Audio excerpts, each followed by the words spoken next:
Hi everybody, I'm John, and I am back again with a very interesting deck tech for a mono-white commander this time. The mono-white commander, in my opinion, 8.5 Tails. So our commander for this deck is, of course, 8.5 Tails. It's a 2/2 legendary creature, Fox Cleric, for 2 planes. It has 2 abilities, the first one of which reads, pay 1 in a plains, target permanent you control gains protection from white until end of turn. And the second ability reads, pay 1 generic mana, target spell or permanent becomes white until end of turn. Now this is a super interesting set of abilities on a card, because target spell or permanent becomes white until end of turn means that you can turn an instant or sorcery white and then give your permanents protection from it. So spot removal suddenly has no effect. Gain control of target creature doesn't have an effect. It's sort of like a white version of a counterspell on this card, because the other effect, target permanent you control gains protection from white until end of turn, means that whatever your opponents play, if it targets one of your permanents, you just will give it protection, and more often than not, that spell will fizzle. So they do get to play the card, but its effect, if it targets any of your creatures, doesn't exist. It's negated. It's null and void. And so because of this, the philosophy with this deck is that we want to build up a state of permanence on our board while using those permanents to control, to hinder, to slow down our opponent's board states and their general strategies. Now this takes a lot of mana, so we have a lot of low-costed spells, but we also have a fair bit of mana ramp in this deck, as much mana ramp as mono white can have, really. And our focus is on enchantments that change the rules of the game for as long as they stay on the board, and they change the rules in our favor. So as long as we can keep our powerful enchantments around, we kind of have control of the board. And 8.5 Tails enables us to do just that. So we're actually going to start by looking at the enchantments in this deck. Enchantments, I've come to realize, are extremely powerful in EDH because they sort of change the rules of the game for as long as they remain on the battlefield. Usually a very powerful enchantment is removed quickly, but not in this deck. So we're going to go lowest CMC to highest, in no particular order otherwise. Guilty Conscience, 1 white, enchant creature. Whenever enchant creature deals damage, Guilty Conscience deals that much damage to enchant creature. Really great for stalling out, particularly powerful because it only costs 1 plains. That's really what we're here for, is this low CMC cost. And a quick note about the converted mana cost of a lot of these cards. They are particularly low here because we want to be leaving a lot of white mana open to enable 8.5 Tails protection ability across 3 other players' turns, potentially, every go-around. So we're either playing very little, we're playing cards that cost very little, or we're not playing anything at all, and we're just leaving mana open every turn cycle to use either of 8.5 Tails' protection and color-changing abilities. Moving on, Authority of Consuls. Here we get into our life gain mechanic. It costs 1 white for an enchantment that reads, creatures your opponents control enter the battlefield tapped. Whenever a creature enters the battlefield under an opponent's control, you gain 1 life.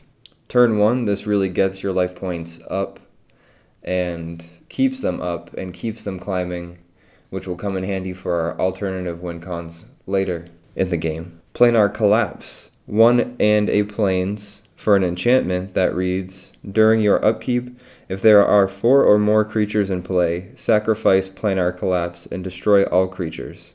Those creatures cannot be regenerated this turn. Quite an amazing board wipe for 2 mana. It just has to stick around through 1 turn cycle after you play it, and in this deck with 8.5 Tails giving it protection, it's very likely that that's going to happen. Blind Obedience is an enchantment that serves as redundancy for Authority of Consuls in a way. So Blind Obedience, 1 and a plains for an enchantment that reads, extort. Whenever you cast a spell, you may pay 1 plains or 1 swamp. If you do, each opponent loses 1 life and you gain that much life. So if you're playing a 4-player EDH game, you extort 1 of your spells 1 time, and you gain 3 life, and you deal 1 damage to each of your opponents. It seems small as each opponent starts at 40 life points, but it really does build up throughout the course of the game. If you have this card in your opening hand, you are off to a great start. And finally, artifacts and creatures your opponents control enter the battlefield tapped. This second ability not only taps your opponent's creatures, but also their artifacts, making Sol Ring and Moxes and Hedron archives and other such artifact ramp a little less effective. It makes them 1 turn slower. Circle of Protection White is an enchantment that costs 1 in a plains, and it reads, pay 1 generic mana, and the next time a white source of your choice would deal damage to you this turn, prevent that damage. This is redundancy for 8.5 tails, and the best part about this is that it's repeatable. So if we have 5 mana, we can prevent damage from 5 white sources that would deal damage to us this turn. Really great enchantment for 2 mana. Pacifism. I just love the art on this card. Just to start off, it's very in theme with 8.5 tails and our main strategy, which is not so much to fight, but to prevent fighting, prevent battling and damage, and to take a more pacifist approach. So when I saw this card, I had to consider it immediately. But it turns out it's actually quite useful for our strategy as well. It reads, enchant creature for 1 in a plains. Enchanted creature can't attack or block. And the flavor text on this particular card reads, without warriors, there can be no war. That's deep. Moving on to our 3 CMC enchantment slots, we have Armistice, 2 in a plains for an enchantment that reads, pay 3 generic mana and 2 plains. You draw a card and target opponent gains 3 life. Now we don't have a ton of card draw in this deck, but we do generate a lot of mana. We do keep a lot of mana open throughout turn cycles. So with Armistice on the board, if we end up not having to give our permanents protection, we can sink that mana into this and draw a card. And mid, but particularly late game, it comes in handy because we can draw multiple cards, although it will cost us multiples of 5, which is quite a lot of mana. This card is more useful than it seems. The high CMC cost in EDH is not terrible. And if every turn cycle after you've stalled everybody out and got them to spend their hands, you're still drawing cards, but they have very little to no resources, you're in a very good spot, even if you're spending all that mana. The life gain factor, I suppose it could matter, but not often has this hindered my win. If I'm trying to win with Feldar Sovereign, for example, my opponent's life points don't matter. It's just my life points that matter. And if I can draw into a protection spell that helps keep my life points up at the cost of 5 mana and giving an opponent 3 life, that's okay. Ghostly Prison Classic, an enchantment for 2 in a plains that reads, creatures can't attack you unless their controller pays 2 generic mana for each creature attacking you. Pillow Fort. Need I say more? Nevermore. An enchantment for 1 and 2 plains that reads, as Nevermore enters the battlefield, name a non-land card. That named card can't be cast. Particularly rude in Commander when you can see your opponent's best creature, likely their commander, and name it straight out the gate. Turn 3, shut down somebody's commander until they can remove 1 of your enchantments, when realistically in this deck, they're going to want to be removing most of our enchantments, if not all of them. So making them pick between this card and Ghostly Prison, for example, or Blind Obedience or Planar Collapse, it really makes it difficult for our opponents to see a clear line of play once we can shut down some of their best cards. If we get 8.5 tails out turn 2, and then we play Nevermore and name the opponent's commander turn 3, and that makes it through a turn cycle, or we have some mana ramp and we can just protect and protect and protect it, we can lock out a commander for the entire game if we play our cards right. And playing our cards right in this deck means playing conservatively. It means leaving your mana open throughout turn cycles to give protection. Keep your hand full, don't overplay your cards. Only play things when you need to. and keep that mana open for protection. Moving on, we have Pariah, 2 and a plains for an enchant creature spell that reads, redirect to enchanted creature all damage dealt to you. So often I'll play this on my opponent's creatures, especially if they have an indestructible creature, and in a way that kind of saves me, against burn, against big swarm attacks, against trample. Anything that would damage my life points goes to their creature instead. And if you play something like Darksteel Mutation, for example, that's quite a nasty combo. Rule of Law. 2 and a plains for an enchantment that says each player can't cast more than one spell each turn. No more combos till the opponents can remove this enchantment, and again, if we can protect it, we really change the flow of the game. This makes a lot of my friends mad at me. It slows the game down, but if you're in it to win, this card can really just screw everybody up and really help you craft your own path to victory, because, as I said before, we're really not playing a lot of spells anyway, so why not bring everybody down to our level and then beat them? Story Circle, an enchantment for 1 generic mana and 2 plains that reads, as Story Circle comes into play, choose a color. White, most likely.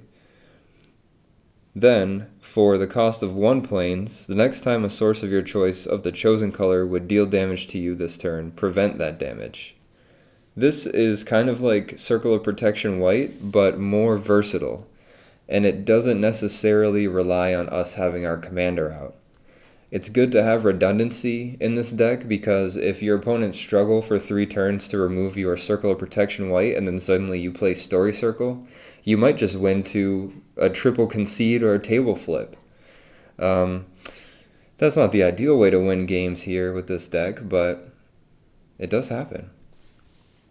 Well, a table flip has not yet happened, but, well, we'll see. Moving on to the 4 CMC enchantment slot. Worship. It reads, if you control a creature, damage that would reduce your life total to less than 1 reduces it to 1 instead. So most often with this deck, if we are giving our creatures protection and playing our cards right, we can survive just about anything that would kill us through damage. This just keeps us in the game for a long time and lets us draw our win cons. Serra's Liturgy, an enchantment for 2 and 2 plains that reads, during your upkeep, you may put a verse counter on Serra's Liturgy. Then it says, pay 1 plains and sacrifice Serra's Liturgy. Destroy up to X target artifacts and or enchantments, where X is the number of verse counters on Serra's Liturgy.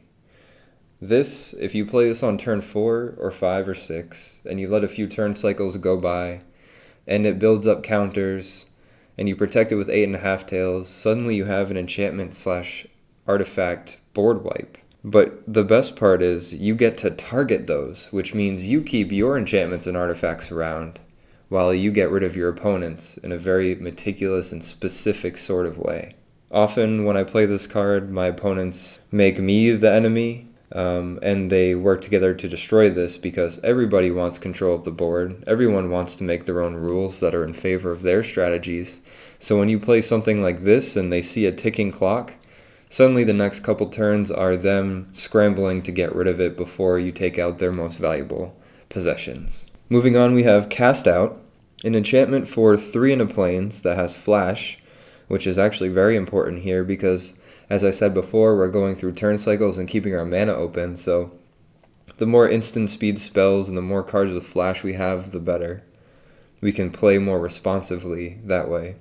Cast Out reads, when Cast Out enters the battlefield, exile target non-land permanent and opponent controls until Cast Out leaves the battlefield. And it also cycles for 1 plane. The ability to exile a non-land permanent at flash speed for 4 mana is insane. And then, again, because we're giving protection to our permanents, this can keep something locked out for a long time. Moving on to what I think is a very beautiful and interesting card, we have Endless Horizons, which is an enchantment for 3 and a plains that reads, When Endless Horizons comes into play, search your library for any number of Plains cards and remove them from the game, then shuffle your library. At the beginning of your upkeep, you may put a card you own removed from the game with Endless Horizons into your hand. Again, if we're protecting this, we're not risking losing our lands to a removal spell, and you better believe we are protecting this. This is like early game, it gives us all the lands we need. This is crazy ramp as long as we can keep it on the board. Every turn, we draw 2 cards basically, and we're guaranteed a land every turn, which is something that mono white desperately needs. It needs card draw and it needs mana ramp, and this gives us a little bit of both. It also helps us thin our deck out, so if we, for example, take all of our lands out of our deck, which is a little risky, but if we're playing our cards right, I don't know how many times I'm going to say that this video, but if we are playing our cards right, this helps us thin our deck. It guarantees that we get a good draw that's not just a land, and it gives us a land every turn. All for the cost of 4 mana and the ability and wherewithal to maintain it on the board until it gives us great proper value. And finally, we move to our last enchantment. What would any mono-white EDH deck be without Smothering Tithe? Smothering Tithe is an EDH staple. It's a mono-white staple, or just a white staple in general. Because white so often struggles with mana, this gives us so much mana. In EDH, our opponents are always drawing cards, and the success of a card like Rhystic Study, for example, evidences the value of a card like this one. It's an enchantment for 3 and a Plains that reads, whenever an opponent draws a card, that player may pay 2 generic mana. If the player doesn't, you create a colorless treasure artifact token with tap and sacrifice this artifact, add 1 mana of any color. Before we get into our instance, I want to take a moment to talk about Runetail Kitsune Ascendant, which flips into Runetail's Essence. This is initially a creature, but it flips into an enchantment, so I figured I would bridge the gap here and just talk about it now. We don't really use it for its creature value, we use it because in EDH, this card auto-flips into its enchantment version, which reads, prevent all damage that would be dealt to creatures you control. Pretty powerful, pretty insane. It flips into this mode when you have 30 or more life, and as we know in EDH you start with 40. As soon as you play it, it flips into this enchantment and just immediately makes all of your creatures invincible. I've survived Blasphemous Act a few times because of this card and a lot of burn. You know, it's also a flavor win because it's a Kitsune. I think this is an auto-include in this deck. So our instance package is pretty interesting here. That's why we're jumping into it next. We start off with Unexpectedly Absent, which is X generic mana and 2 Plains. Put target non-land permanent into its owner's library just beneath the top X cards of that library. This is kind of like a Chaos Warp without the Manifest. It's targeted instant speed removal for a non-land permanent, which is super valuable, even if it just ends up being tempo control and puts the card 1 card underneath the top card of the opponent's deck. It's still valuable. This card comes through in a pinch, even if you end up paying 0 for X. Condemn is an instant for 1 Plains that reads, put target attacking creature on the bottom of its owner's library. Its controller gains life equal to its toughness. Not only do we use this offensively and as a means of disruption, but we can also use it on our creatures to gain that necessary life if we're close to winning with Felidar Sovereign. Moving on, we have Swords to Plowshares. Do I even have to describe the value of this instant? For 1 Plains, remove target creature from the game. That creature's controller gains life equal to its power. Just an insane spot removal card. Dawn Charm. 1 and a Plains for an instant that reads, choose 1, prevent all combat damage that would be dealt this turn, regenerate target creature, counter target spell that targets you. So this card is very versatile, 3 modes, gives you a lot of options, and again, what we want in our EDH decks, and I think in Magic in general, is choice. We want options. We want the ability to react differently to the strategies and the game plans that our opponents are setting in motion. And to be able to prevent all combat damage that would be dealt this turn means that we could potentially win on the swing back. It's a fog effect. To regenerate a target creature means if we are tapped out and someone tries to kill 8.5 tails, for example, and we can't give it protection, we can play Dawn Charm instead. Well, I guess we would have to have 2 mana open, but this will keep it on the battlefield for another go-around. And most importantly, it's a counter spell in white, but only for spells that target you. It really has the opportunity to take the opponent by surprise and then change the flow of battle in your favor.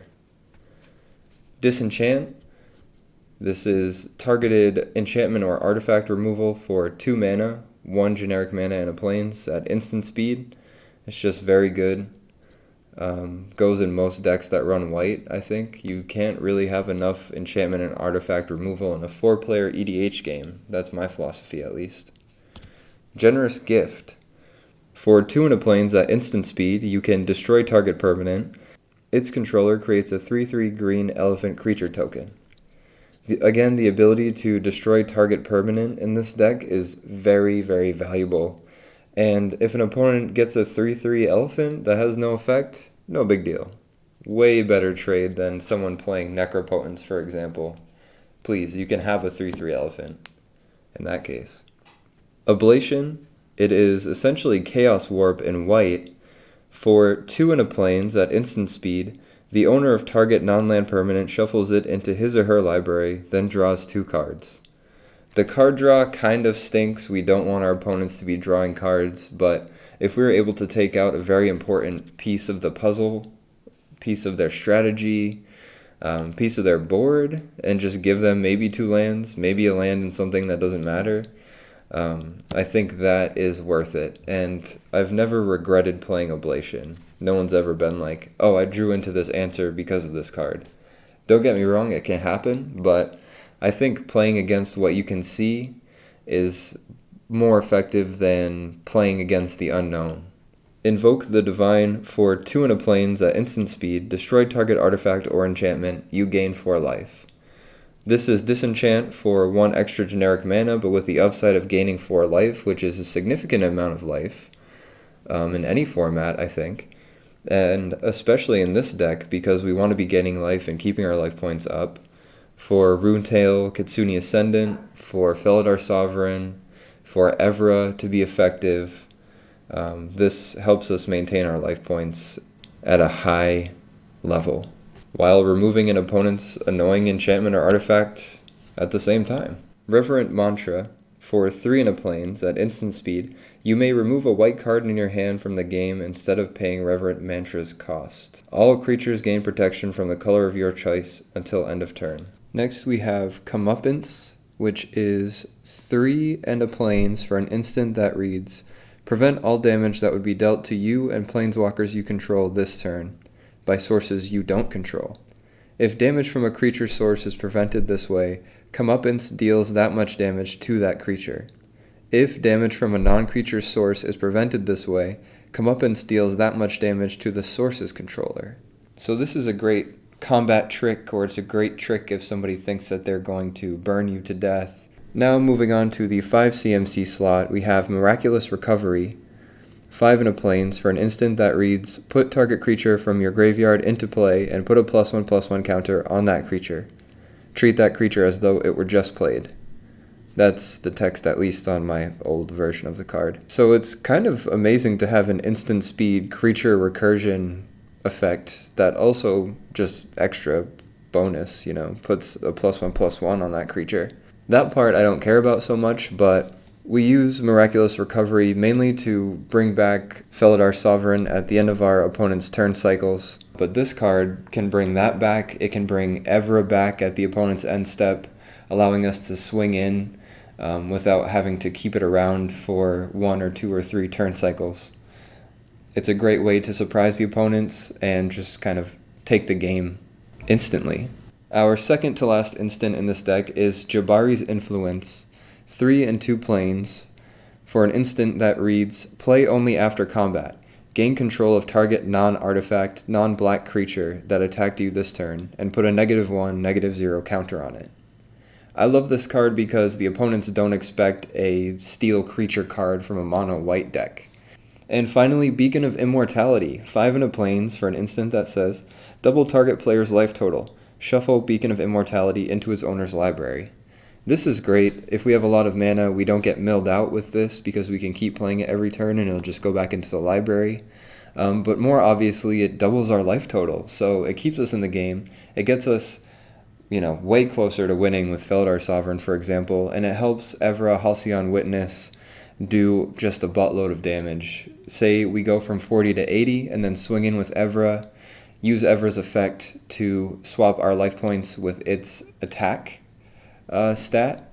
Suddenly Evra's swinging in for 80, and if we've made Evra unblockable with 8.5 tails, that's a KO right there. Okay, so now we're going to move into our sorceries. Starting off with a staple in this deck, Glare of Heresy, 1 and a white, exile target white permanent. This is crazy because with 8.5 tails we can make just about anything white and then exile it for 2 with Glare of Heresy. Very powerful, very versatile. If only it was instant speed, it would be just the craziest card in this deck. Next, Sevinne's Reclamation. 2 and a white. Return target permanent card with converted mana cost 3 or less from your graveyard to the battlefield. If this spell was cast from a graveyard, you may copy this spell, and you may choose a new target for the copy. And it has flashback for 4 and a plains. Then you have to exile it once you flash it back, of course, but that potentially gives us 3 recursion effects on 1 card. And early game, this is powerful.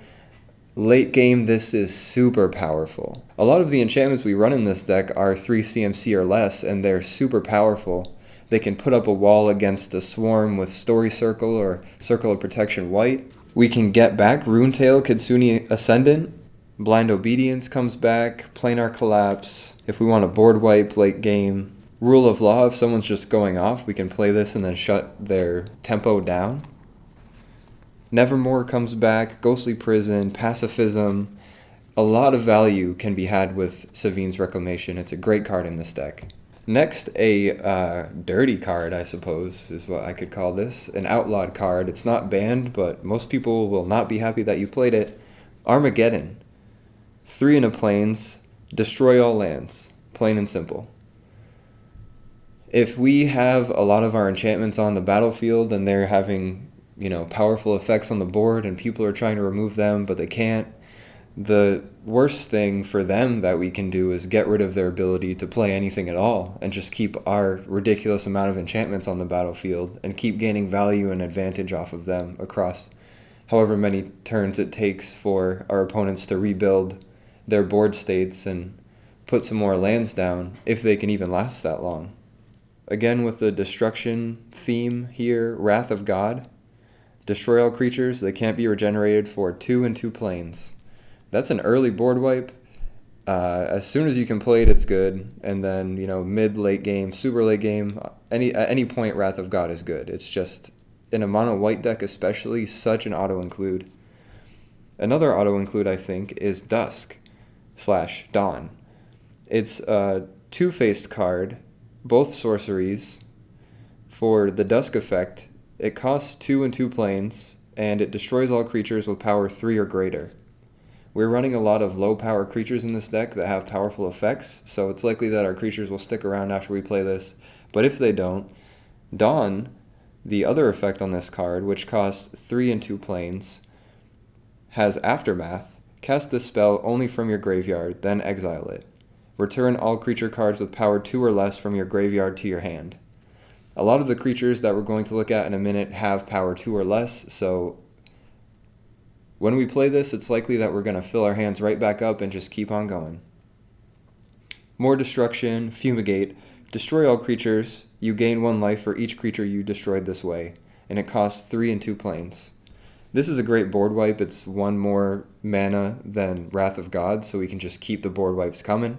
But the reason it's in this deck is really for its gain 1 life for each creature destroyed this way function.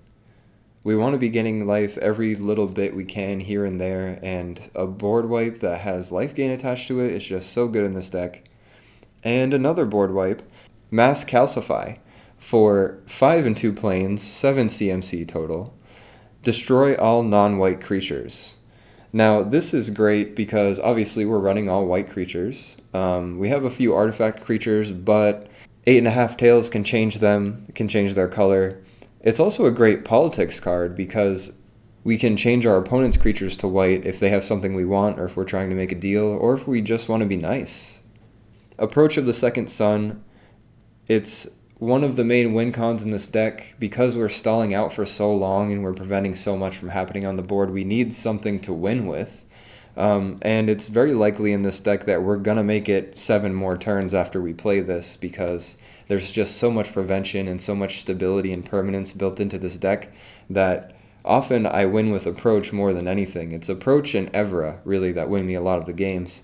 I actually find that Felidar Sovereign is more of bait, to get their removal spells out before I play these other cards. But Approach of the Second Sun reads 6 in a Plains for a sorcery. If Approach of the Second Sun was cast from your hand, and you've cast another spell named Approach of the Second Sun this game, you win the game. Otherwise, put Approach of the Second Sun into its owner's library, 7th from the top, and you gain 7 life. So play this, wait around for 7 turns, play it again, win the game. It's as simple as that. Terminus, a sorcery for 4 and 2 plains that reads, put all creatures on the bottom of their owner's libraries, and it has a miracle cost for 1. Very devastating for its miracle cost. Very devastating in general. It's interesting if you're playing this against a graveyard deck, something that's focused on getting its creatures into the graveyard. You can kind of clear their board state without giving them any kind of graveyard advantage. Or if you want to keep your creatures from dying as well, you can put them back in your own library. The great thing about this is, of course, that it affects all creatures, all players' creatures. And it's just a great alternative to a board wipe. We want to have as many board wipes as possible in here to just kind of quell the ever-growing swarm of creatures that our opponents are going to be playing inevitably. And Terminus fits in here really well, especially for its miracle cost. 2 more sorceries left.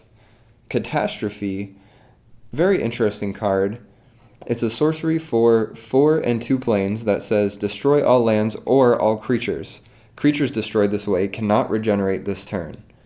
So it's a board wipe for 6, but it's also Armageddon for 6. So if our first Armageddon strategy gets countered, or there's some crazy rebuild that one of our opponents does, we can hit him again with the mass land destruction. I think land destruction has a place in this deck, especially once we have all of our enchantments on the field and some good creatures out. And finally, Austere Command, the staple mono-white sorcery card. 4 and 2 plains, choose 2, destroy all artifacts, destroy all enchantments, destroy all creatures with CMC 3 or less, or destroy all creatures with CMC 4 or greater. We want all of these options. Options, options, options, choice, choice, choice. That's what this card gives us. Moving on to our artifacts, it's going to be a short list. We have 3 artifacts: Soul Ring, Marble Diamond, some more artifact-based mana ramp. Comes into play tapped for 2 generic mana, and then taps to add 1 white mana to your mana pool. Then finally, Hedron Archive, an artifact for 4 generic mana, taps to add 2 generic mana to your pool, and even better, pay 2 and tap and sacrifice Hedron Archive, draw 2 cards. Late game, drawing 2 cards can mean the difference between winning and losing. If you top deck a land and you want to draw 2 more cards and you have enough mana to do this with Hedron Archive, suddenly you have more options. And on to our second to last category. I always save the lands for last. We're going to talk about our creatures. So in our 1 CMC slot, we only have 2 creatures, but they're essentially the same. We have the Soul Sisters combo, Soul's Attendant, and Soul Warden. Both read, for 1 plains, you get a human cleric that gives you 1 life whenever any other creature enters the battlefield, and they're both 1/1s. This is great for just gaining a bunch of life early. In any deck focused on life gain that runs white, they usually run the Soul Sister combo, and in this deck it's no different. Our 2 CMC slot has some pretty interesting cards in my opinion. Samurai of the Pale Curtain. For 2 plains, you get a Fox Samurai that has Bushido 1, and has a second effect that reads, if a permanent would be put into a graveyard, remove it from the game instead, and it has a 2/2 body. This is actually incredible in EDH, Inevitably, one or two opponents' decks will interact with the graveyard in meaningful ways, and Samurai of the Pale Curtain shuts that down. Actually, surprisingly, shuts down a lot of decks. And it's important to note that it doesn't say if a permanent would be put into the graveyard from the battlefield. That would make the card way less good. This card affects even sorceries or instants that opponents play from their hands, so great card. Aethersworn Canonist. For 1 in a plains, you get an artifact creature that is also a human cleric.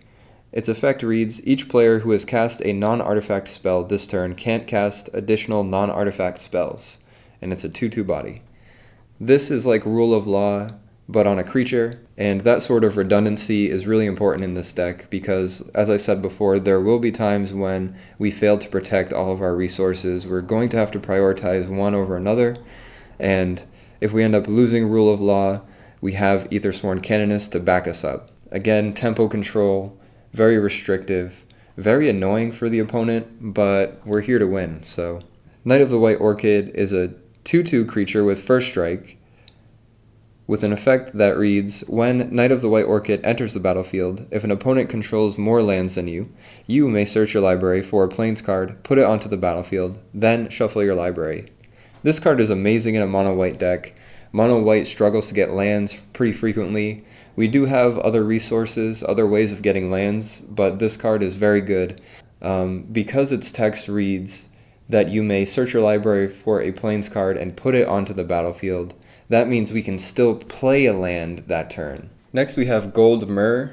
It's an artifact creature, a Myrrh, that costs 2 generic mana, and it has a 1/1 body, and it taps for 1 plains. Also, because other opponents know that white struggles with mana, they'll often waste a kill spell on this. This has happened to me a few times, and I'm just, it stinks because we don't have our mana, but I'm like, well, that was kind of dumb. Next we have Opalai Konda's Yojimbo. It's a legendary creature, Fox Samurai, that costs 1 and 2 plains and has a 1/4 body. 3 effects on this card. First effect is Bushido 1 and Defender. This creature can't attack. Next, tap Opalai, and the next time a source of your choice would deal damage this turn, that damage is dealt to Opalai Konda's Yojimbo instead. Finally, the third effect costs 1 in a plains. Prevent the next 1 damage that would be dealt to Opalai this turn. So this card is great for redirecting damage. I put it in here because I love the Yojimbo character from all of the Final Fantasy games that I've ever played, and I usually keep a few flex spots open for some flavor cards in my decks, just because it makes it more fun to play. When Opalai becomes effective, it's pretty cool. Next we have Mesa Enchantress, a human druid for 1 and 2 plains with a 0/2 body that reads, whenever you cast an enchantment spell, you may draw a card. So this actually ramps us up a lot. We're playing a lot of enchantments in this deck, and this just helps us draw the cards we need early because it's a 3-drop. Next we have Aven Mindcensor. It's a 2/1 bird wizard with flash and flying. It also has an effect that reads, if an opponent would search a library, that player searches the top 4 cards of that library instead. And it costs 2 and a plains to play this card. Now, this is great in EDH because so many tutors exist in this format. Getting the right card out of 99 is really hard, so almost every deck I've ever played has a couple tutors at least. So when someone spends a good amount of mana to tutor something up, or even if they just think they have a combo set up and you flash in Aven Mindcensor, that can be really disruptive. They could have spent maybe 2 or 3 or 4 turns trying to set up their combo just to be locked out by this card. Also, the fact that it's a flyer is pretty useful. It's a good blocker, and if you want to just get in some damage towards the end of the game, this can help you get there. Next, we have Talia, Heretic Cathar. It's a 3/2 legendary creature, a human soldier, that costs 2 and a plains. Thalia has first strike, and creatures and non-basic lands your opponents control enter the battlefield tapped. This is, again, redundancy for Authority of Consuls and Blind Obedience. This just really slows our opponents down, but the fact that it's a 3/2 and has first strike, it also means it's pretty formidable on the battlefield. Next we have Auramancer. For 2 and a plains, you get a human wizard with a 2/2 body that reads, when Auramancer enters the battlefield, you may return target enchantment card from your graveyard to your hand. Now this is great because, like I said, we're running so many enchantments that This card helps us keep our board secure, keep our enemies locked down, control their tempo, and we can also recur Oromancer with Sun Titan and some of our other recursion cards in here. And moving into our 4 CMC slot, we have Core Cartographer. For 3 in a plains, you have a Core Scout with a 2/2 body that reads, when Core Cartographer enters the battlefield, you may search your library for a plains card, put it onto the battlefield tapped, then shuffle your library. Again, this is great because it specifies that you put the plains onto the battlefield and you don't play it. And moving on, we have Silent Arbiter, an artifact creature construct for 4 generic mana. It has a 1/5 body and its effects read, no more than 1 creature can attack each combat, and no more than 1 creature can block each combat. This bottlenecks swarm strategies. Also, the 1/5 body is very formidable. It's just a really great card for slowing your opponent's attack down. If you're being targeted, then often Silent Arbiter can block most of what they have out there with that 1/5 body. So, keeps your life point secure, slows your opponents down, makes attacking a lot less viable. Windborn Muse, a 2/3 flying spirit creature for 3 in a plains. Its effect reads, creatures can't attack you unless their controller pays 2 generic mana for each creature attacking you. Now this is a Ghostly Prison sort of creature card. It's redundancy for that effect. Again, stops swarm, stops big swings from multiple opponents if they can't pay for each of their attackers. The 2 generic mana adds up pretty quickly actually, and if an opponent takes their whole first main phase to set up for a big swing, and often they'll forget that they have to pay 2 for each of their attackers, that buys you another turn. It's actually surprising how often opponents forget that they have to pay for their attackers and spend all of their mana before their combat phase. Also, the 2/3 flying body on this card is quite nice. It's a great blocker, and again can just get some of that late game chip damage if you're trying to seal the deal, but just can't get through their defenses otherwise. Moving on to our 5 CMC slot, we have a very interesting creature. It's called Fountain Watch. It's a 2/4 guardian creature for 3 and 2 plains. Its effect reads, artifacts and enchantments you control can't be the target of spells or abilities. This card is amazing in this deck because if we can simply give this card protection instead of all of our other permanents, we're spending 3 mana to give everything protection. The majority of what we run in this deck are artifacts and enchantments, so as long as Fountain Watch remains on the battlefield, our opponents can't target any of our preventative measures. I've seen this card lock the board down multiple times. The ability to just constantly give Fountain Watch protection means your entire board is safe for as long as it remains on the battlefield, for the most part. Of course, it's vulnerable to board wipes, but there's not much we can do about that. We have options to bring this back, but if this card draws out a board wipe, that's 1 less board wipe you have to deal with also. Moving into our 6 CMC creature slot, we'll start with Felidar Sovereign. It's a 4/6 cat beast creature for 4 and 2 plains. It has vigilance and lifelink, and its effect reads, at the beginning of your upkeep, if you have 40 or more life, you win the game. This is a big win condition, but this is our most straightforward and easiest to upset win condition in this deck as well. So I really play this card as bait. Like when people see that Felidar Sovereign has come out and then they take care of it, then they think they're clear, nothing else to worry about. Maybe they focus on another opponent for a little while, and that gives you a chance to build up again and get closer to your other alternate win conditions. Occasionally, though, we do win with this card. The ability to protect it, to keep it around for a whole turn cycle, or to flash it out with a couple of our cards that we have, like Emergence Zone, or to bring it back with Miraculous Recovery, means that this card can come out of nowhere and win us the game if we've played our cards correctly and protected our life points long enough to keep this around until our upkeep. This card is one of the main reasons why we focus on a life gain strategy in this deck as well. There's one more card we'll get to in a second that also necessitates a life gain strategy here. But for now, we're going to move on to Sun Titan. It's a 6/6 giant creature with vigilance for 4 and 2 plains. Its effect reads, whenever Sun Titan enters the battlefield or attacks, you may return target permanent card with converted mana cost 3 or less from your graveyard to the battlefield. So many of our cards are 3 CMC or less that Sun Titan feels like a bomb when it hits the battlefield. This card can single-handedly rebuild your entire enchantment lockout strategy in 1 or 2 turns. Also, a 6/6 creature with Vigilance. Because we run so many smaller creatures in this deck, opponents, they might not have prepared for such a big swinger on our side. So this card is very surprising when it hits the battlefield. It's very powerful in this deck. And we're moving on to another alternate win condition in this deck, Evra Halcyon Witness, which is a 4/4 legendary creature avatar with lifelink that costs 4 and 2 planes, and its effect reads, pay 4 generic mana, exchange your life total with Evra Halcyon Witness's power. So it is a bit risky. It brings your life points down to 4 when you activate this effect, but it has lifelink, so you'll gain those life points right back once damage is dealt.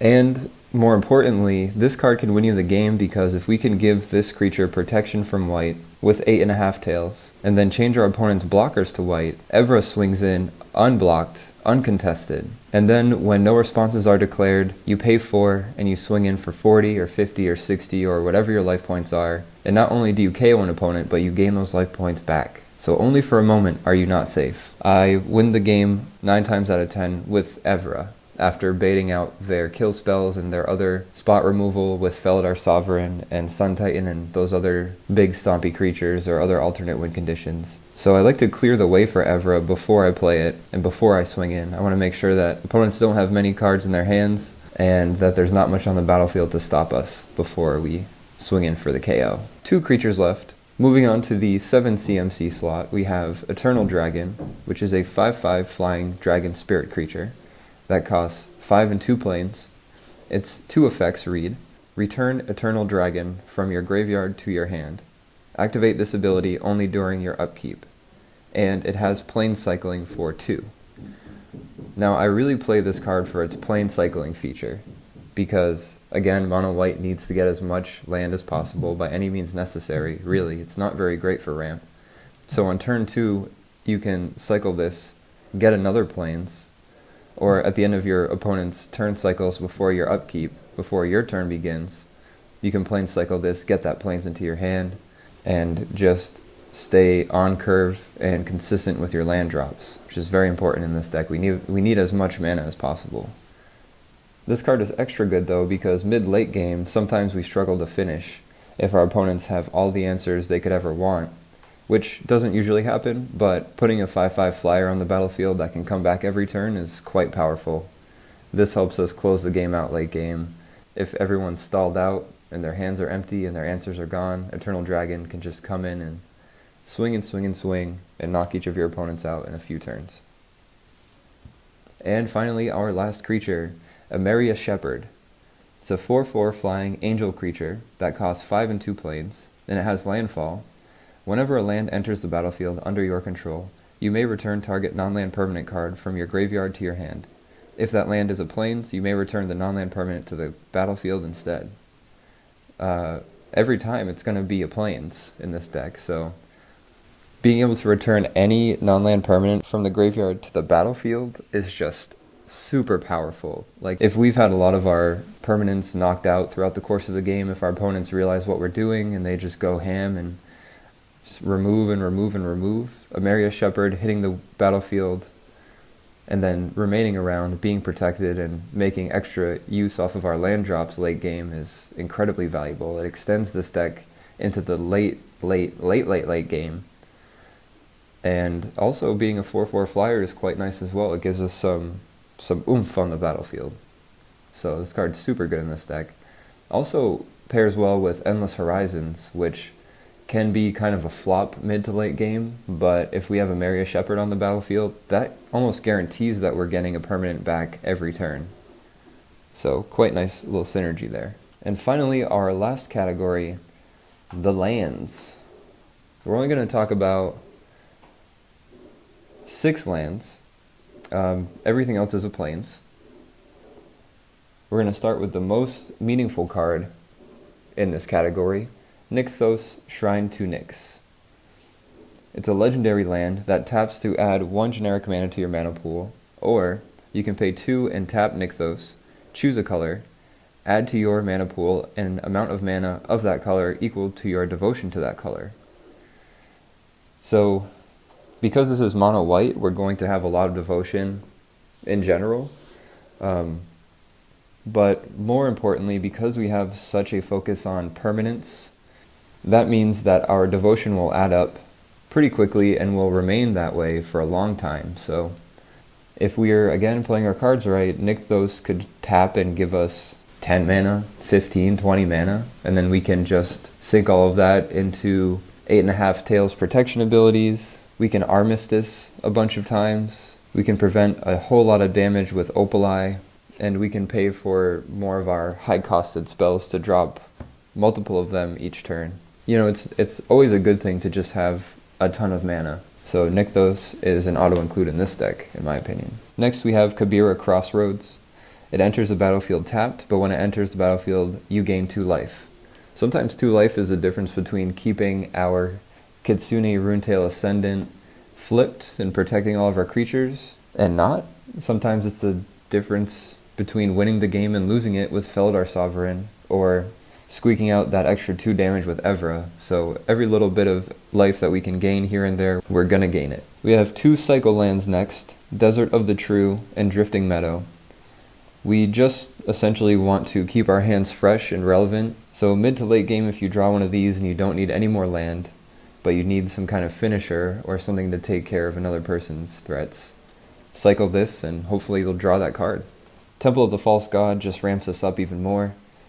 Because we're stalling out our opponents and slowing everybody's tempo down in this deck, it's likely that we'll get to this card and it will be meaningful and helpful for us instead of just kind of being a flop. Like, you know, sometimes in other decks I've played this and wished that it was a basic land instead because it counts as nothing, because I don't have 5 lands. But in this deck, if you play this on turn 4, it's likely that you're going to stick around until you have enough lands for it to matter. And finally, Emergence Zone. This is actually a key card in this deck because it allows us to flash out Evra or Felidar Sovereign at the end of our opponent's turn cycles, at their end step, which means that we don't necessarily have to keep them around for 1 or 2 or 3 turns and spend all of our mana protecting those win conditions and potentially losing them.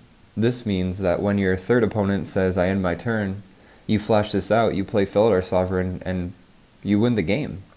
Or you crack this and you flash out Evra, and then it can attack without having to be a target for 3 turns. So this card is actually very powerful in this deck. It can lead to a surprise win pretty often.